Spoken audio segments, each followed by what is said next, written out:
Dabar norėčiau žiūrėti.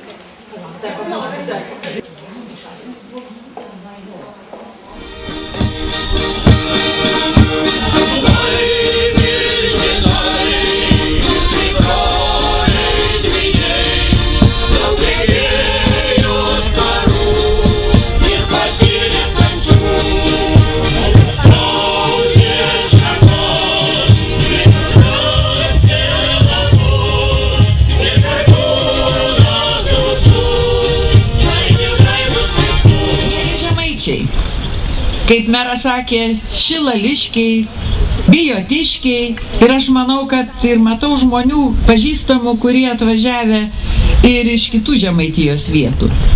Tikrai jūs esat unikalūs. Unikalūs tuo, kad turėjo tokį protėvį, kuris įamžino save, įamžino savo darbus ir svarbiausia, kad mes turim Dionizo Poškos baublį. Noriu visiems priminti, kad šie metai yra muziejaus metai arba muziejų metai. Muziejų metai prasideda čia, Bijotose. Todėl, kad pirmasis muziejus, kuris yra, kaip ir meras sakė, unikalus ne tik Lietuvoje, Europoje, bet ir pasaulyje. Ir tikrai mes turim kuo didžiuotis.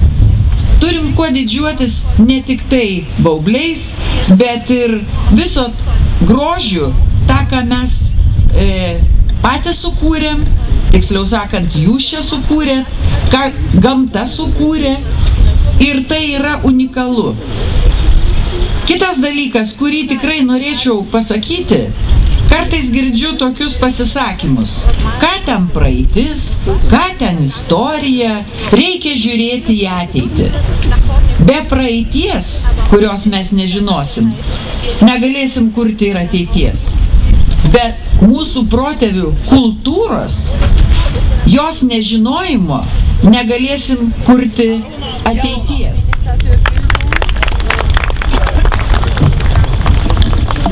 Gerbiamas Seimo pirmininkė, gerbiamas merė, mėly Seimo nariai, bet visų pirma, bijotiškiai, šilališkiai ir mėly muziejininkai. Tikrai nesu jūsų vadas, greičiau esu jūsų kolega, bičiulis, draugas. Norėčiau pradėti savo pasisakymą nuo padėkos Irenai Degutienei už ką tik išsakytą paramą kultūrai. Aš manau, tikrai labai gili prasmė glūdi jos pasakytuose žodžiuose. Ir šiandien stovėdami šalia jūsų nuostabaus išskirtinio objekto, kuris mūsų kultūroje yra viena iš centrinių ašių, kur mes ėmėmės tokios stiprybės, tokios nepaprastos jėgos, kad iš tikrųjų turbūt be tų žmonių, kurie kūrė šiuos nuostabius objektus, nebūtų ir mūsų. Dėl to, kad minėdami ir savo nepriklausomybę šventes, mes turim progą susimastyti, kad Lietuvos nepriklausomybė, mūsų kultūra, mūsų tapatybė yra veikiau stebuklas. Kad iš tos kovų paženklintos istorinės gelmės iš tų tamsybių iškilusi mūsų tauta su savo išsaugota kalba ir kultūra yra tikrai stebuklas. Unikalus precedento neturintis dalykas, kuris apima visą Lietuvą. Nes labai daug renginių dėja nusėda tik tai Vilniuje arba tik tai Kaune. Manau, kad tai yra labai neteisinga. Mūsų kraštas yra per daug mažas, kad mes galėtume kažkur tai susispiesti vienoje vietoje. Kultūra turi apimti visą Lietuvą. Iš principo, mes labai džiaugiamės kaip muziejininkų bendruomenė, kad yra sutvarkyti dabar Dionizo Poškos baubliai. Ir kad šie metai, kaip didelis įpareigojimas muziejininkams, buvo paskelbti muziejų metais. Ir muziejininkų bendruomenė susitelkusi ėmėsi, kad ir neypatingai dideliais finansiniais ištekliais besiremdama, organizuoti įvairius renginius po Lietuvą. Ir šitas renginys, kaip vienas iš svarbiausių muziejų kelio pradžios renginys, yra čia Baubliuose. Prie Baublio. Tai tiesiog labai džiugu, kad tiek daug muziejininkų, toks gausus būrys svečių susirinko čia.